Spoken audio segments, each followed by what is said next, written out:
है मेरठ के खेत खलिहानों में। जी हां, आप मेरे पीछे देख सकते हैं मेरठ के ये लहलहाते खेत खलिहान, जहां पर ये फसल जो लहलहा रही इस बात का जिक्र करती है कि यहाँ की खेती को संपन्न खेती में गिना जाता है। पश्चिमी उत्तर प्रदेश के इन किसानों की अगर बात की जाए तो ये प्रोग्रेसिव किसान के तौर पर देखे जाते हैं। हाल फिलहाल में केंद्र की जो सरकार है वो नए कृषि प्रावधानों को लेकर आई है, लेकिन उसको लेकर देश के कुछ किसानों में या कुछ किसान संगठनों में एक भ्रम की स्थिति बनी हुई है। उसको दूर करने के लिए सरकार लगातार संवाद बातचीत का मंच खोले हुए, बावजूद उसके कुछ गतिरोध बना हुआ है। लगातार बात की जा रही है। प्रधानमंत्री मोदी से लेकर कृषि मंत्रियों, तमाम जो केंद्रीय मंत्री हैं, वो हर मोर्चे पे इस बात को कह चुके हैं कि किसानों की हर शंका के समाधान के लिए केंद्र सरकार पूरी तरीके से तैयार है। तो बेहद महत्वपूर्ण बात है कि आखिर ये संवाद की प्रक्रिया जारी रहनी चाहिए। इस पूरे मसले को लेकर देश भर के टेलीविजन स्टूडियो में बहस चल रही है, लेकिन इस बहस को हम स्टूडियो से निकालकर खेत खलिहान तक लेकर आए हैं और हमारी कोशिश है कि खेतों के असल मुद्दे, किसानों के असल मुद्दे, जो जमीनी मुद्दे हैं, वो किसानों के मुंह से निकल के आए, उसका सीधा जवाब सरकार दे। सरकार सब जवाब कैसे देगी, क्योंकि इस कार्यक्रम में बात करने के लिए और सरकार की ओर से जवाब देने के लिए बेहद खास मेहमान मेरे साथ मौजूद हैं। मेरे साथ मौजूद हैं देश के कृषि मंत्री नरेंद्र सिंह तोमर जी मौजूद होंगे और वो खुद सवालों का जवाब देंगे अपने आप में कि किस तरीके से इन सवालों का जवाब देंगे, और किसान सीधे सवाल करेंगे कि आखिर किस तरीके से उनकी जो दिक्कतें, परेशानियां, समस्याएं हैं वो अपनी रखते हमको नजर आएंगे। और आप देख सकते हैं कि खुद देश के कृषि मंत्री नरेंद्र सिंह तोमर जी इस वक्त हमारे साथ मौजूद हैं। सर, बहुत स्वागत है हमारे साथ दूरदर्शन न्यूज पर जुड़ने के लिए। इस खुली पंचायत में, किसानों की पंचायत में, और तमाम किसान भी हमारे साथ मौजूद हैं जो कि मेरठ और पश्चिमी उत्तर प्रदेश के आसपास के इलाकों से आए। एक बार जोरदार तालियां बजा दीजिए। इस खास कार्यक्रम में अगर बात की जाए तो बहुत उत्साह भी जरूरी है, क्योंकि जितने अच्छे तरीके से आप अपनी बात रखेंगे, सरकार की ओर से खुद कृषि मंत्री इस बातों का जवाब देते नजर आएंगे। कुछ खास मेहमान भी हमारे साथ मौजूद हैं, उनका परिचय भी करा देते हैं। मेरे साथ मौजूद हैं कश्मीर चौधरी जी, जो कि किसान नेता हैं। सर, बहुत स्वागत है और किसानों की बात को प्रमुखता से रखते आए हैं। दूसरे खास मेहमान की अगर बात की जाए तो संजय त्यागी जी हमारे साथ में मौजूद हैं, वो भी किसान नेता हैं, किसानों की बातों को तमाम मंचों पर रखते आए हैं। और इसके अलावा एक खास सहयोगी हमारे साथ मौजूद हैं, वरिष्ठ सहयोगी विनोद मिश्रा जी हमारे साथ मौजूद हैं। और विनोद जी भी खेती किसानी को और खास तौर से जो किसानों से जुड़े प्रावधान है उसको लंबे समय से कवर करते रहे और खेती किसानी की बातों को बेहतरी से समझते हैं। नरेंद्र सिंह जी तोमर जी, सबसे पहले मैं आपके पास आना चाहूंगा कि ये जो पंचायत अभी तक कहा जाए टेलीविजन स्टूडियो में होती थी, इसको हम खुले खेत खलिहान तक लेकर आए, किस तरीके से देखा जाए इस प्रयास को, क्योंकि किसान आज खुद आपसे सवाल करेंगे। मुझे बहुत प्रसन्नता है कि आज इस कार्यक्रम के माध्यम से किसानों से रूबरू होने का यह अवसर प्रदान किया है। पश्चिमी उत्तर प्रदेश के किसान बहुत ही मेहनतकश हैं, उन्नत किसान हैं और देश खाद्यान्न में आत्मनिर्भर बना, इस दृष्टि से पश्चिमी उत्तर प्रदेश का भी पंजाब और हरियाणा के साथ बहुत बड़ा योगदान रहा है। आज आपके माध्यम से मैं उन सभी किसान भाइयों का दर्शन कर पा रहा हूँ।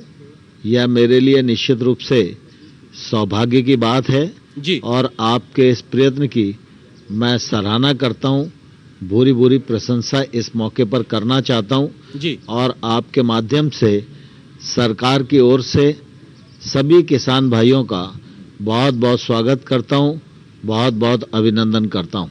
बिल्कुल सर, आपके समय का सदुपयोग करेंगे और सवालों का सिलसिले की शुरुआत करते हैं। कश्मीर चौधरी जी, शुरुआत में आपसे करना चाहूंगा। महज अगर देखी जाए तो 2-3 मसले हैं जिसको लेकर स्थिति बनी हुई है। एमएसपी की बात हो, एपीएमसी की बात हो या फिर कॉन्ट्रैक्ट फार्मिंग, आपको लगता है कौन से ऐसी बड़ी मसले हैं जिसको लेकर आज सरकार को और ज्यादा स्पष्टता की जरूरत है? देखिए, सबसे बड़ी बात यह है कि सरकार ने जो पहला कानून, जिस पर न्यूनतम समर्थन मूल्य के बारे में जो गलतफहमी पैदा कर दी गई है, ये ठीक नहीं है। मित्रों, सच्चाई ये है कि जो न्यूनतम समर्थन मूल्य की खरीद की व्यवस्था आज तक चली आ रही थी, सरकार ने उसको और बढ़ाया है, दाम बढ़ाए हैं, इसमें कोई दो राय नहीं है। ये गलतफहमी निकाल दी जानी चाहिए, ये गलतफहमी ठीक नहीं है। और दूसरी बात, जो ठेका खेती की बात है, उसमें एक अफवाह उड़ाई गई जानबूझकर कि किसानों की जमीन छीन ली जाएगी, जमीन पर कब्जा कर लिया जाएगा, जमीन पर कर्जा ले लिया जाएगा। ये सब बिल्कुल ठीक नहीं है। सरकार ने अपने कानून में जमीन को पूरी तरीके से सुरक्षित रखा है। आपका सवाल क्या है मंत्री जी से, वो सवाल आप रख सकते हैं सीधे, इस वक्त वो सुन रहे हैं आपको। नमस्कार कृषि मंत्री जी, मेरा निवेदन ये है, आप किसानों के न्यूनतम समर्थन मूल्य की जो गलतफहमी लोगों को हो रही है और जो जमीन के बारे में अफवाह उड़ाई गई है, आप आश्वस्त कर दें कि ये सब नहीं है, ये झूठ है, ये बरगलाया गया है। जी नरेंद्र सिंह तोमर जी, किस तरीके से आप इस बात को किसानों की इस पंचायत में एक बार फिर से रखना चाहेंगे कि किसानों की एमएसपी खत्म नहीं होने जा रही है और ना ही उनकी जमीन पे कोई कब्जा करने जा रहा है? किस तरह से रखेंगे अपनी बात आप? मैं बहुत धन्यवाद देना चाहता हूं, बड़ा अच्छा प्रश्न किया है, यह ज्वलंत प्रश्न है। आप सबने देखा होगा कि जब कृषि सुधार बिल लोकसभा और राज्यसभा में आए तब भी यह विषय चर्चा में था। मैंने लोकसभा और राज्यसभा के फ्लोर पर देश भर के किसानों को आश्वस्त किया था कि एमएसपी जारी थी, एमएसपी जारी है और आने वाले कल में भी एमएसपी जारी रहेगी। देश के प्रधानमंत्री नरेंद्र मोदी जी ने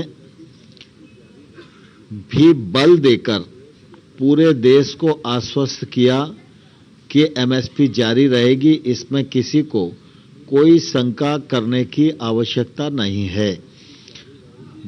दूसरा, मैं यह भी आग्रह करना चाहता हूं जी कि आप सबको ध्यान है कि जब वाजपेयी जी इस देश के प्रधानमंत्री थे, उस समय किसानों की समस्याओं को लेकर रिकमेंडेशन देने के लिए स्वामीनाथन साहब की अध्यक्षता में एक आयोग बनाया था। 2006 में जब यूपीए की सरकार बनी जी तो स्वामीनाथन साहब ने देश भर में सालों तक किसानों से बातचीत की, यूनियन से बातचीत की, कृषि विद्वानों से बातचीत की, साइंटिस्टों से बातचीत की और उसके आधार पर उन्होंने अपनी रिकमेंडेशन की। और मुझे कहते हुए गौरव है कि 201 रिकमेंडेशन में से 200 रिकमेंडेशन पर आज मोदी सरकार काम कर रही है। लेकिन एक रिकमेंडेशन बड़ी लोकप्रिय थी और आवश्यक भी थी, जिसको यूपीए सरकार ने उस समय स्वीकार नहीं किया था कि एमएसपी पहले सरकार अपनी मर्जी से घोषित करती थी, हर साल 5 रुपए बढ़ा दिए, 10 रुपए बढ़ा दिए। स्वामीनाथन साहब ने रिकमेंड किया था कि किसान की जो लागत आती है खेती में, उस पर 50% मुनाफा जोड़कर एमएसपी का निर्णय होना चाहिए। जी मोदी जी ने इस रिकमेंडेशन को स्वीकार किया और आज एमएसपी लागत पर 50% मुनाफा जोड़कर घोषित की जाती है और आप देखते होंगे कि हर साल एमएसपी पर बढ़ोतरी हो रही है। पिछले दिनों खरीफ की बम्पर फसल पैदा किसान ने की और केंद्र सरकार ने समर्थन मूल्य पर खरीद भी की। मोदी जी ने गेहूं और धान की खरीद के अतिरिक्त अब दलहन और तिलहन की खरीद भी शुरू की है और इसका फायदा भी निश्चित रूप से किसानों को आज मिल रहा है। मोदी जी के नेतृत्व में अगर आप देखेंगे तो 6 साल उनका कार्यकाल है और यूपीए के 10 साल, इन दोनों की तुलना करेंगे तो इन 6 वर्षों में दोगुने से अधिक राशि डालकर न्यूनतम समर्थन मूल्य पर किसानों से खाद्यान्न खरीदने का काम मोदी सरकार ने किया है। मोदी जी लगातार एमएसपी और परिमार्जित हो, एमएसपी का लाभ हर किसान तक पहुंचे, इसके लिए प्रयत्नशील हैं और लगातार इस दिशा में कोशिश करते रहते हैं। मैं आपके माध्यम से देश भर के किसानों को ये कहना चाहता हूं, एमएसपी भारत सरकार का प्रशासकीय निर्णय है और यह निर्णय जारी रहेगा। एमएसपी पर खरीद जैसे होती थी वैसे ही होती रहेगी और ये निरंतर बढ़ती भी रहेगी। इस मामले में किसी को कोई शंका नहीं होनी चाहिए। जी सर, तमाम किसान लोग हमारे साथ मौजूद हैं, उनके सवाल लेते हैं। सर, क्या सवाल है आपका? मंत्री जी से सीधे पूछिए आप। सर्वप्रथम मंत्री जी को अपने गांव की तरफ से मैं आपको हार्दिक अभिनंदन करता हूं। एक तरफ तो आप मंडी समिति खत्म कर रहे हैं, दूसरे ठेकेदार ला रहे हैं, और तीसरी बात ये हमारा जो क्षेत्र है गन्ना बेल्ट है। ठीक है, आपके दो सवाल सर। अभी भी एक शंका कहीं ना कहीं है कि क्या एमएसपी खत्म हो रहा है, क्या मंडी खत्म हो रही है, ये महत्वपूर्ण बात। सर आपके माध्यम से क्या संदेश यहाँ पे पश्चिम उत्तर प्रदेश के किसानों को? मैं किसान भाइयों को कहना चाहता हूं कि नया जो कानून आया है वह कानून राज्य की मंडी को प्रभावित नहीं करता है। उस कानून के माध्यम से हम लोगों ने ये निर्णय किया है कि किसान अपनी फसल की कीमत स्वयं तय कर सके। अभी किसान को अपना उत्पादन लाद कर, किराया देकर, डीजल खर्च करके मंडी में ले जाना पड़ता है और मंडी में जो बोली लगती है उसी भाव पर बेचने के लिए वो बाध्य होता है। इससे किसान को मुक्ति मिलना चाहिए। एपीएमसी खत्म नहीं हुई है, एपीएमसी है, लेकिन एपीएमसी के प्रेमाइसेस के बाहर अगर किसान चाहे तो अपने खेत से भी, अपने घर से भी, अपने वेयर हाउस से भी वह किसी भी व्यापारी को किसी भी स्थान पर, किसी भी कीमत पर बेचने के लिए ये नया कानून किसान को स्वतंत्रता प्रदान करता है। हम सब जानते हैं कि आज जो कपड़ा हम पहने हुए हैं, ये कपड़ा कोई भी मिल वाला बनाता है और इसकी सिलाई कोई भी टेलर करता है। तो इस कपड़े को बनाने वाला जो मालिक है कारखाने का, वही तय करता है कि इस कपड़े का भाव क्या होगा, और यही कारखाना मालिक ये तय करता है कि उसका कपड़ा किस इलाके में बिचेगा। उसको सब प्रकार की छूट है, लेकिन किसान सबसे बड़ा उत्पादन करता है, लेकिन किसान अपनी फसल का दाम स्वयं तय नहीं कर पाता। मंडी में जो बोली लगती है उस बोली पर भी उसको अपना उत्पादन बेचने के लिए विवश होना पड़ता है।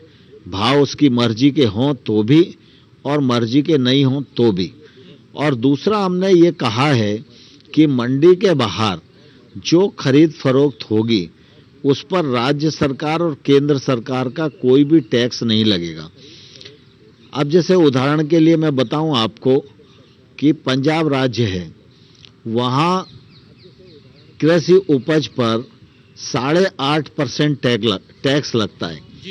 अब कोई भी व्यापारी जब कृषक से उत्पादन खरीदता है तो ये जो 8.5% की राशि है, ये 8.5% की राशि वो अपनी जेब से तो देता नहीं, उतना कम में वो किसान से खरीदता है।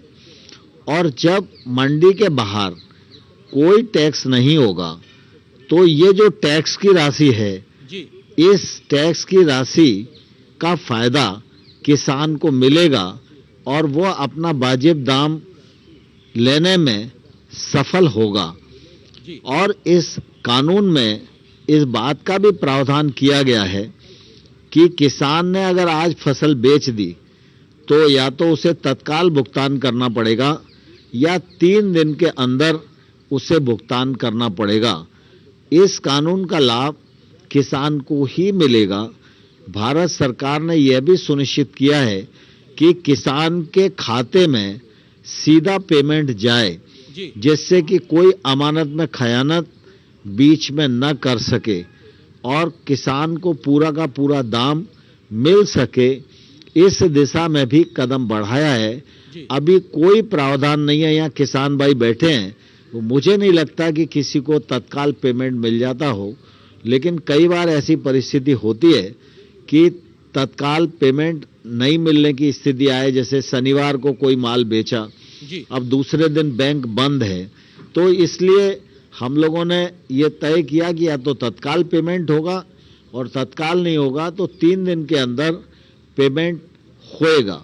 दूसरा, हम लोगों ने इस एक्ट में ये भी प्रावधान किया है कि देश भर में मंडियों में किस जिन्स का क्या भाव चल रहा है, यह सवेरे सवेरे इलेक्ट्रॉनिक प्लेटफॉर्म के माध्यम से हर किसान मोबाइल पर देख सकता है कि मेरठ में बैठा हुआ किसान अगर उसका उत्पादन कलकत्ता में सबसे ज्यादा भाव पर आज बिच रहा है तो वो कलकत्ता की मंडी में जी अपना बड़े दाम पर वहीं से अपने उत्पादन को बेच सकने की क्षमता रखेगा।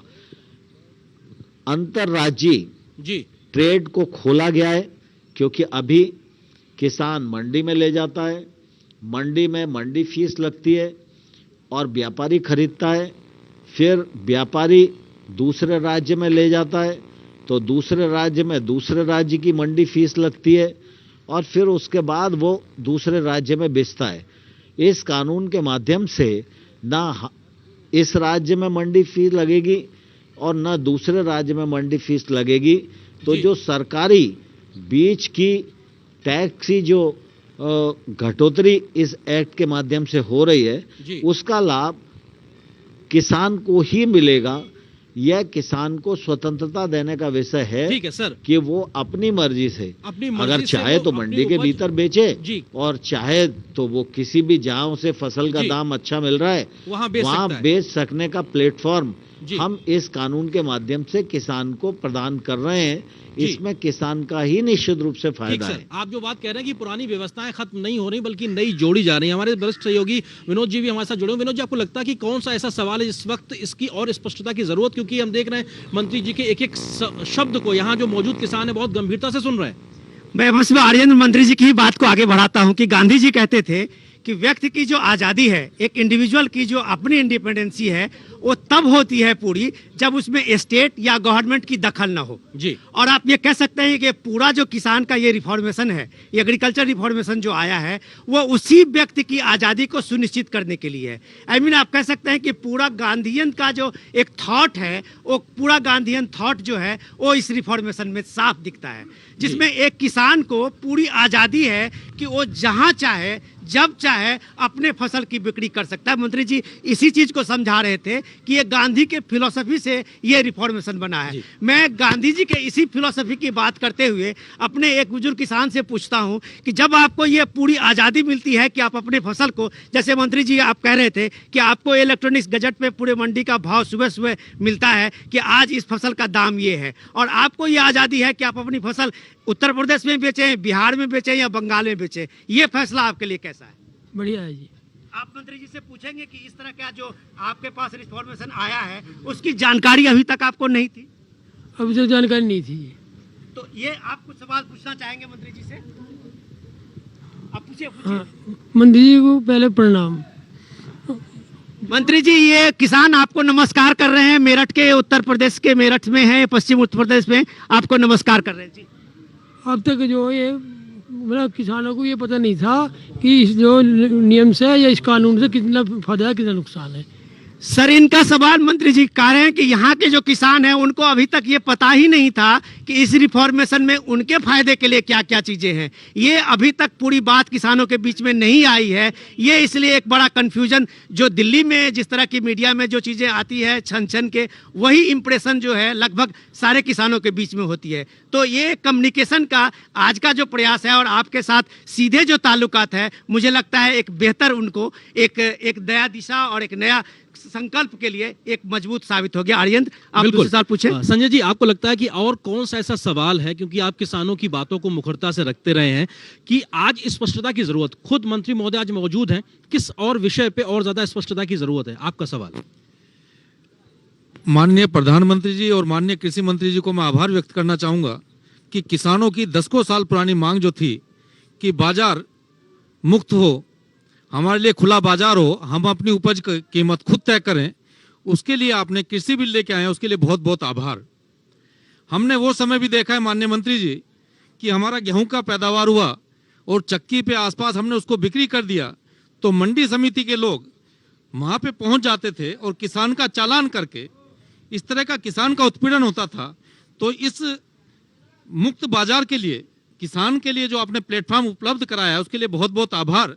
सवाल कुछ रखना चाहेंगे आप जल्दी से? मैं माननीय मंत्री से यही आग्रह करूंगा कि जो ग्रामीण क्षेत्र में अभी इसी कृषि बिल को लेकर जागरूकता की कमी है, सरकार अपने माध्यम से किसानों के बीच में एक जागरूक अभियान चलाए, जिससे इस कृषि बिल से किसानों को होने वाले लाभ का उनको जानकारी हो और अपनी पैदावार का सही तरह से वो मूल्य ले सकें। ठीक है सर, मैं सवाल ये लेके आ रहा हूँ आपके पास में, कॉन्ट्रैक्ट फार्मिंग, स्पेसिफिक सवाल लेके आ रहा हूँ। कॉन्ट्रैक्ट फार्मिंग यानी कि जो ठेके की खेती होगी, उसको लेकर एक सवाल या शंका लोगों के मन में है कि क्या उनकी जमीन बंधुआ हो सकती है, बंधक हो सकती है, या वो जा भी सकती है। इसको लेकर आप क्या स्पष्टता से आज कहना चाहेंगे? इन किसानों के बीच हम मौजूद हैं पंचायत में। जी, मैं किसान भाइयों को कहना चाहता हूं कि सरकार ने अभी 3 बिल पारित किए हैं।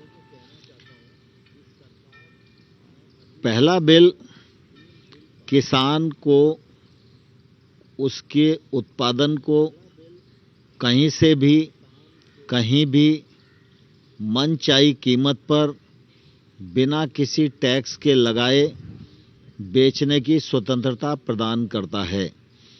इसमें किसान को कहीं भी कोई तकलीफ नहीं है, टैक्स नहीं होगा, फ्री ट्रेड होगा, मुक्त बाजार होगा, तो उसका फायदा किसान को ही मिलेगा।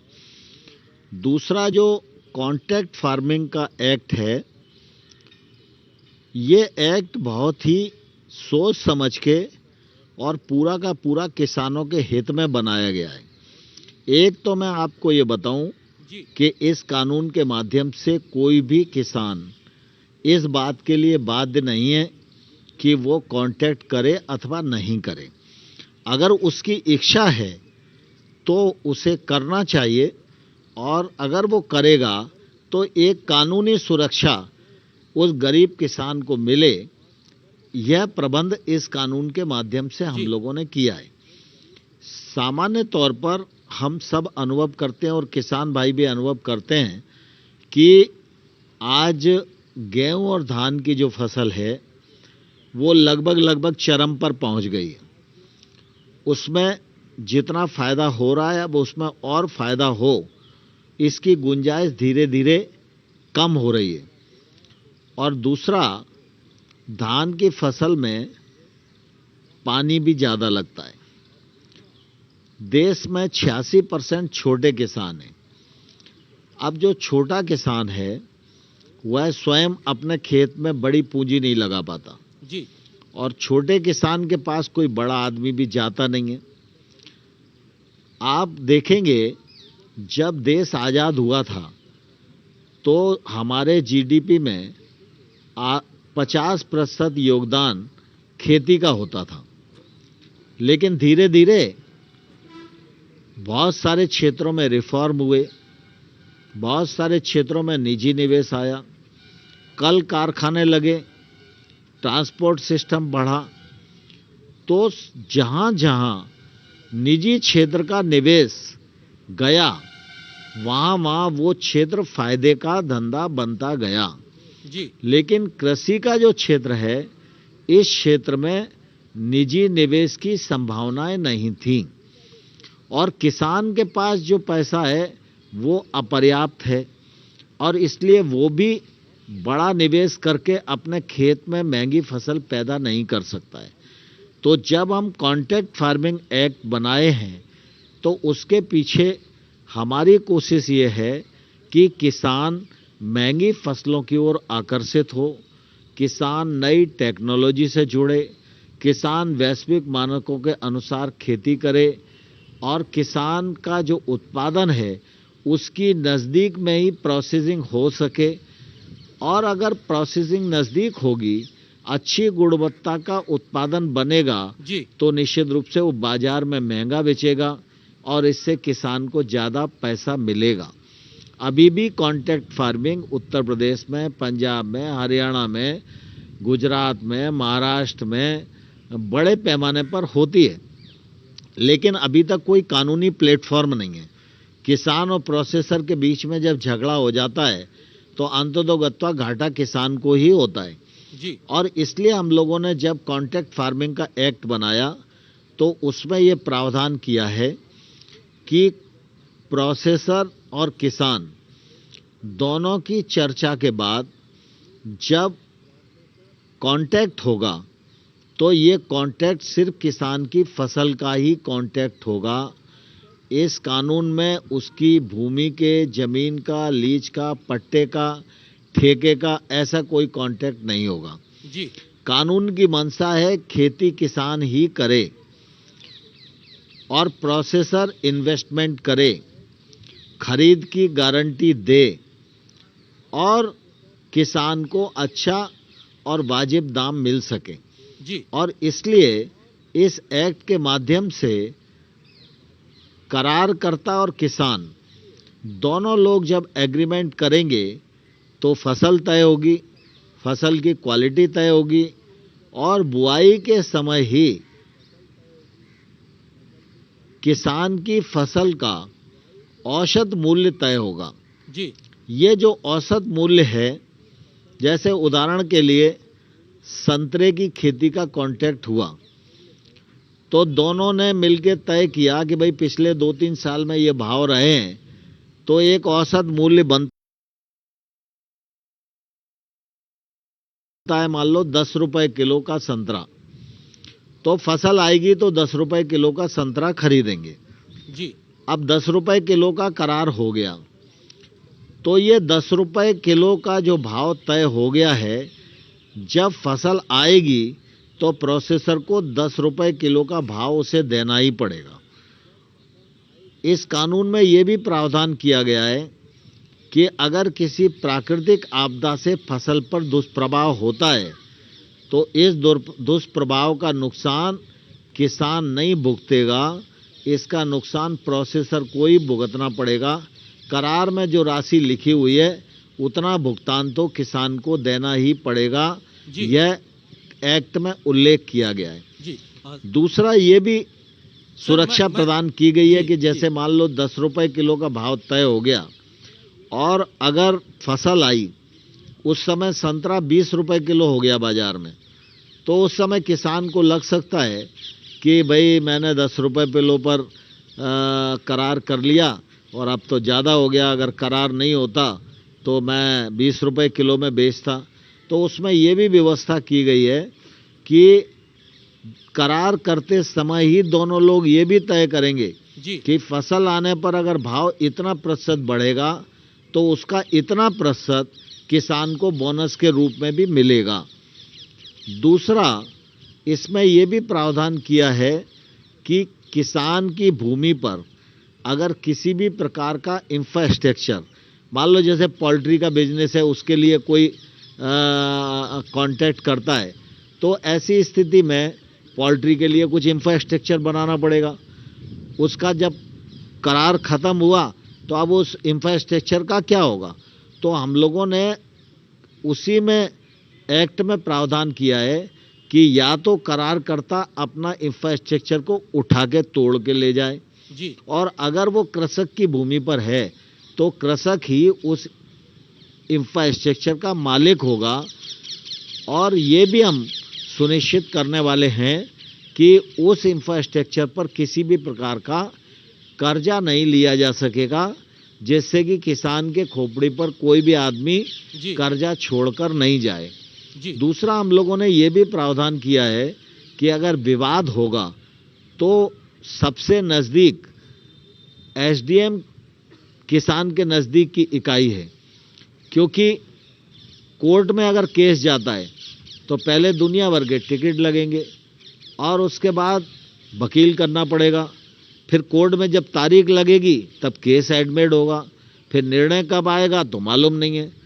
तो कोर्ट को सरकार डायरेक्शन नहीं दे सकती, लेकिन एसडीएम को हम लोगों ने डायरेक्शन दिया है कि ऐसे विवाद का निर्णय आपको 30 दिन में ही करना पड़ेगा।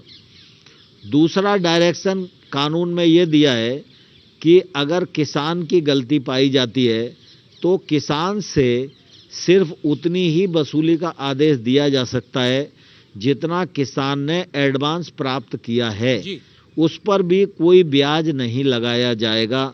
साथ ही ये भी डायरेक्शन दिया है कि किसान से वसूली का आदेश तो दिया जाएगा, लेकिन किसान की जो कृषि भूमि है उसके विरुद्ध कोई कुर्की का आदेश नहीं दिया जा सकता। जी। कृषि भूमि से बेचकर वसूली की जाए, ऐसा आदेश एसडीएम नहीं दे सकता। और एसडीएम के निर्णय पर किसी प्रकार की किसी को शिकायत है तो कलेक्टर के यहाँ अपील हो सकती है। अब आप देखिए, इसमें ये भी हम लोगों ने तय किया है कि किसान चाहे तो कॉन्ट्रैक्ट से बाहर जा सकता है, लेकिन प्रोसेसर तब तक बाहर नहीं जा सकता। सम्मान के साथ आपको रोक के यहाँ समझना चाहूंगा सर, करार में सर उल्लिखित अगर आप तक मेरी किसान आवाज को पहुंच रही है पेमेंट नहीं कर दी सर, मैं और क्योंकि अगर प्रोसेसर की गलती पाई जाती है जी तो प्रोसेसर पर जो है 150% का जुर्माना तक भी हो सकता है।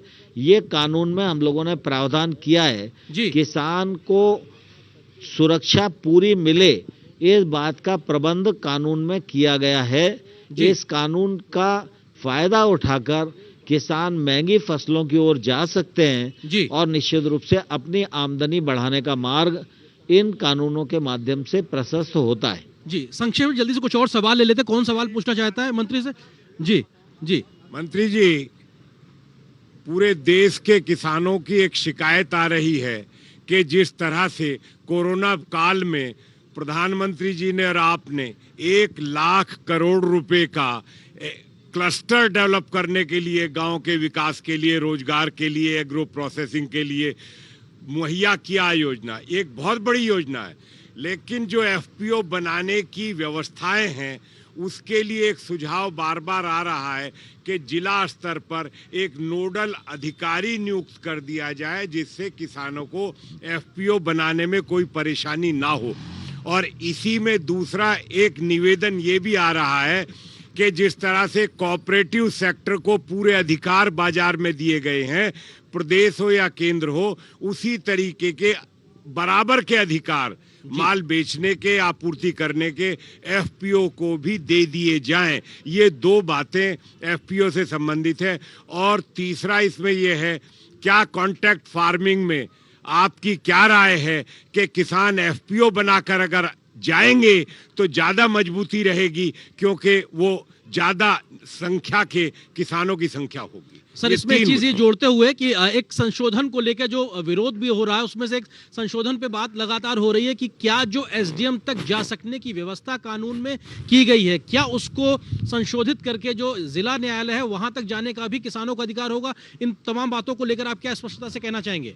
देखिए, भाई साहब ने जो पूछा वो बहुत अच्छी बात है। मोदी जी ने सिर्फ नए कानून बनाने का काम किया है, सिर्फ इतना ही नहीं है। जैसा मैंने पूर्व में बताया कि एमएसपी को 1.5 गुना करने का काम प्रधानमंत्री नरेंद्र मोदी जी के नेतृत्व में हुआ। और आज अगर आप देखेंगे तो केसीसी के माध्यम से 6-7 लाख करोड़ रुपया किसानों को ऋण प्रवाह के रूप में मिलता था। मोदी जी ने उसको बढ़ाकर अब 15 लाख करोड़ रुपया किया है। इसी साल कोरोना का संकट होते हुए भी फरवरी से लेके अभी तक 1.25 करोड़ लोगों को केसीसी दिया गया है और लगभग 1 लाख करोड़ रुपया बैंक से निकलकर किसानों की जेब में पहुंचा है। हर किसान को केसीसी मिले, इसके लिए प्रधानमंत्री नरेंद्र मोदी जी ने निर्देश दिए और नीचे लगातार इस बात की कोशिश हो रही है कि हर किसान को केसीसी का लाभ मिल सके। साथ ही देश में 10,000 एफपीओ बनाने का कार्यक्रम प्रारंभ किया है। एफपीओ को खड़ा करने के लिए, उनको मार्गदर्शन करने के लिए, उनको कानूनी राय देने के लिए, उनको ठीक प्रकार की ट्रेनिंग देने के लिए, उनका मार्केट लिंक कराने के लिए 6,850 करोड़ रुपया केंद्र सरकार खर्च कर रही है। एफपीओ जिले में कलेक्टर की अध्यक्षता में एक कमेटी बनाई गई है और नाबार्ड का अधिकारी उस कमेटी का सचिव रहेगा। तो जिले में ही एफपीओ बनेंगे और नाबार्ड का अधिकारी फाइनेंस वगैरह की सारी व्यवस्था को देखेगा। एफपीओ बहुत अच्छी परियोजना है जी। और इसके पीछे हमारा दृष्टिकोण यह है कि जैसे एक व्यक्ति 5 बीघा का किसान है, अब 5 बीघा के किसान की अपनी ताकत कम है अगर एक एफपीओ में 300 किसान जुड़ते हैं तो ये 300 किसान मिलकर 1500 बीघा के किसान हो जाते हैं। 1500 बीघा में जब ये खेती करेंगे तो आदान के रूप में बीज खरीदना है, खाद खरीदना है, पेस्टिसाइड खरीदना है, सारी चीज़ें इनको थोक के भाव में मिलेंगी। दूसरा, खेती के लिए अगर कोई उपकरण खरीदना है तो केंद्र सरकार की सब्सिडी के अनुसार अनेक उपकरण भी एफपीओ ले सकते हैं। दूसरा, एफपीओ के माध्यम से अगर काम करेंगे तो निश्चित रूप से एक प्रकार की टेक्नोलॉजी पूरे 1500 बीघा में प्रवाहित होगी। एक प्रकार का फर्टिलाइजर, एक प्रकार का बीज, एक प्रकार का पेस्टिसाइड, तो फसल भी एक ही प्रकार की आएगी जिसको आप फसल से पहले भी घोषित कर सकते हैं कि इसमें ये बोया और ऐसा निकलेगा।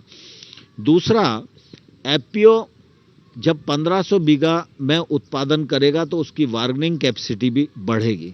और जो नया ट्रेड का कानून है, यह एफपीओ अपने खेत से ही चाहेगा तो उत्तर प्रदेश का एफपीओ यह पूना में भी ट्रेड कर सकता है, क्योंकि उसके पास 1500 बीघा के रकबा में उत्पादन किया हुआ वॉल्यूम उसके पास उपलब्ध है। और वो अपने उत्पादन का प्रोसेसिंग यूनिट भी लगा सकता है, अपने उत्पादन का पैकेजिंग लेवलिंग भी कर सकता है और उसकी मार्केटिंग भी कर सकता है। एफपीओ एक तौर से खेती के क्षेत्र में नई क्रांति है और यह छोटे किसान के लिए बहुत ही लाभप्रद है।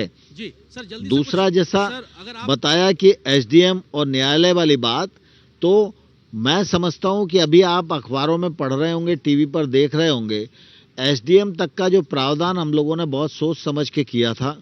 एसडीएम के पास जब शिकायत आ रही है तो 48 घंटे में निर्णय हो रहे हैं और किसान को न्याय मिल रहा है। लेकिन फिर भी किसी किसान को अगर ये लगता है तो ये आंदोलनकारी किसानों से बात करते हुए हम लोगों ने कहा है कि भाई अगर कोई किसान न्यायालय का रास्ता चुनना चाहता है तो हम उस रास्ते पर भी विचार करने को तैयार हैं। कौन सवाल पूछना चाहेगा इन 3 प्रावधानों को लेकर? जी जी जी, हाँ, सवाल पूछिए। माननीय मंत्री जी नमस्कार, मैं रोबिन सावंत भारतीय कृषक समाज का मेरठ मंडल का महासचिव हूँ। इस नाते से मैं एक सवाल रखना चाह रहा हूँ। सरकार को बदनाम करने का कार्य आज कहीं ना कहीं सरकारी अधिकारी भी कर रहे हैं। सरकार सुविधा भेजती है, ऊपर से फैसिलिटियां भेज रही है, लेकिन हम जब जाते हैं महकमे के अंदर तो वो बोलते हैं अभी कोई अधिसूचना नहीं है, कुछ दिन रुकिए, कोई अधिकारी नहीं बैठ रहा अभी। जैसे कि पहले सरकारी लोन आ रहे थे वो नहीं मिलते, हमें बैंक वाले कह देते हैं अभी कोई आया हुआ नहीं है। ऐसे एफपीओ के लिए जा रहे हैं तो कोई रजिस्टर्ड कराने को तैयार नहीं है। किसान तो संगठित हो जाए और हो भी रहे हैं, लेकिन अधिकारी कोई कराने के लिए तैयार नहीं है। कहीं ना कहीं आपको इसके ऊपर विचार करना होगा और सख्ताई से अधिकारियों को टाइट करना होगा कि वो इन कार्यों को कराएं।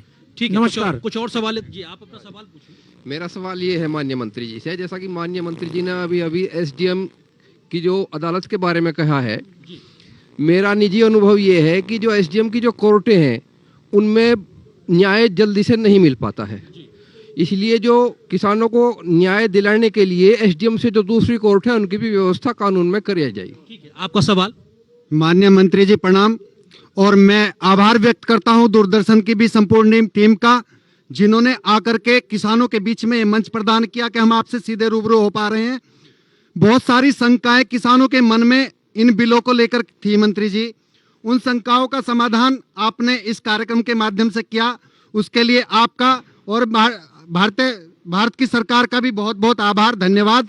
सवाल माननीय मंत्री जी मेरा ये है कि हमारा पश्चिमी उत्तर प्रदेश मुख्यतः गन्ना की बेल्ट है और इस गन्ना में पिछली बार भी आपने सब्सिडी का प्रावधान किया था गन्ना किसानों के लिए, लेकिन भुगतान की जो समस्या थी हमारी वो यथावत रही।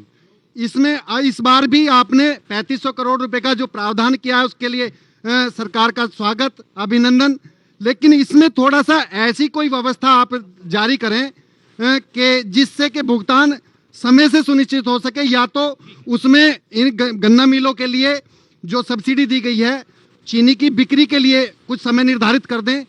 सवाल सर आ गया है सर, सवाल इस बात को लेकर कि क्योंकि हम पश्चिमी उत्तर प्रदेश में हैं तो निश्चित तौर से यहाँ पे सवाल ये भी है गन्ना के भुगतान को लेकर, चीनी मिलों को लेकर। दूसरा महत्वपूर्ण चीज ये कि जो संशोधन की बात चल रही थी कि एसडीएम कोर्ट के अलावा न्यायालय तक पहुंचने के बाद, वो भी एक सवाल आया था, आपका जवाब?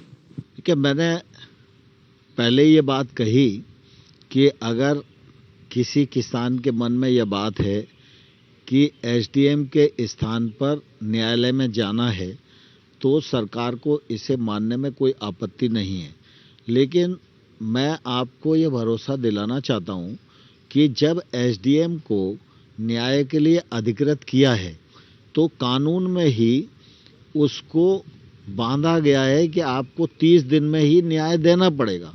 बाकी जो मामलों में एसडीएम कार्यालय में देर लगती है उसका कारण है कि एक तो वहाँ पर काम का बोझ ज़्यादा होना और दूसरा कारण यह है कि वो सीमा में बंधे नहीं हैं। लेकिन इस कानून में हमने समय सीमा में भी बांधा है, जिसके कारण एसडीएम को निर्णय करना ही पड़ेगा, नहीं तो वो कानून का उल्लंघन हो जाएगा। और वो किस दिशा में निर्णय देगा, अगर किसान की गलती है तो भी हमने तय किया है कि उसके विरुद्ध कोई निर्णय देना है तो सिर्फ इतना ही दे सकते हैं जितना उसने एडवांस के रुपया लिया है, तो वो वापसी का निर्णय आप कर सकते हो। और उसकी भूमि से संबंधित कोई भी वसूली का आदेश एसडीएम नहीं कर सकता। तो कानून में ही जब सब चीज उल्लिखित होती है तो फिर एसडीएम को समय पर न्याय करना पड़ेगा और कानून के मुताबिक न्याय करना पड़ेगा। इसलिए किसान के ही न्याय मिलने की ज़्यादा संभावना है। मैं अभी पिछले 10 दिनों में देख चुका हूँ कि अनेक राज्यों में एक सिंपल एप्लीकेशन पर एसडीएम निर्णय कर रहे हैं और उसका फ़ायदा किसानों को मिल रहा है। जहाँ तक गन्ना किसान का विषय है तो भाई इस बात को अच्छे से जानते हैं, मोदी जी ने प्रधानमंत्री बनने के बाद लगातार इस बात की कोशिश की है कि गन्ना किसानों के हितों का संरक्षण हो। पिछले बार भी हम लोगों ने राशि का प्रावधान किया था, इस बार भी किया है और थोड़ा असंतुलन है, लेकिन वो और कैसे संतुलित हो इस दिशा में सरकार चिंतित है और मुझे लगता है कि हम लोग कोई रास्ता आगे निकालने में सफल होंगे। ठीक है सर, मैं विनोद जी आपके पास आता हूँ। कुछ और सवाल आप लोग इधर पूछना चाहेंगे? दादा आपने कोई बात सवाल पूछना चाहेंगे मंत्री जी से? हाँ जी, सबसे पहले नमन करता हूँ कृषि मंत्री जी को। अपना हमारा प्रस्ताव जो जितने भाइयों ने, किसान भाइयों ने दिया है वो बिल्कुल सच्चे संकेत दिए हैं और आपके जो सुझाव जो आपने दिए हैं, जो दे रहे हैं, वो बिल्कुल सराहने लायक हैं और उनकी सराहना करते हैं। लेकिन सवाल इस बात का है कि यहाँ जो योजना सरकार की तरफ से आती है, शासन की तरफ से, वो पूरी यहाँ तक आती नहीं, उसमें कहीं ना कहीं कमी रहती है, ये सूचना नहीं मिल पाती। ये सबसे बड़ी मुसीबत की बात है। जैसा कि हमारे अभी ये बीमे की बात आ रही है, तो यहाँ कोई केंद्र ऐसा हो, कहीं भी हमारे पूरे भारत में हो, सभी को पता लगे कि भाई हमारी फसल का मूल्य हम जो ले रहे हैं और वो हमें जो बीमा मिल रहा है, तो उसके लिए केंद्र ऐसा होना चाहिए जो हमें मालूम हो। मैं कृषि मंत्री जी नमस्कार। मेरा कहना यह है कि ये जो ज़्यादा कुछ लोग बोल रहे हैं टिकैत साहब कि सरकार को मिटा देंगे, ये कर देंगे, इनका भी कुछ इलाज करो। जो उल्टे सुद्दे मुद्दे उठा रखे हैं इनको कंट्रोल करो और हमारी समस्या जो करने की है इस पर थोड़ा सा सीरियस लो सर। मंत्री जी एक तरीके से फीलिंग ये भी निकल के आ रही है कि क्या ये जो विरोध है, क्या विरोध के पीछे राजनीतिक वजहें भी दिखाई पड़ती हैं? आपको लगता है ये एक सेंस भी यहाँ के किसानों की बात से निकल के आ रहा है? क्या कहना चाहेंगे आप? देखिए, मैं किसान भाइयों को कहना चाहता हूँ कि भारत सरकार प्रधानमंत्री नरेंद्र मोदी जी के नेतृत्व में किसान के और कृषि के हितों के प्रति पूरी तरह प्रतिबद्ध है और आने वाले कल में भी वो प्रतिबद्ध बनी रहेगी। इसका विश्वास सभी किसान भाइयों को होना चाहिए। कृषि सुधार बिल ये आवें, ये आज से विषय नहीं चल रहा है। वर्षों से देश के किसान मुक्त बाजार की मांग कर रहे थे जी। मंडी की जंजीरों से मुक्त होने की बात कर रहे थे।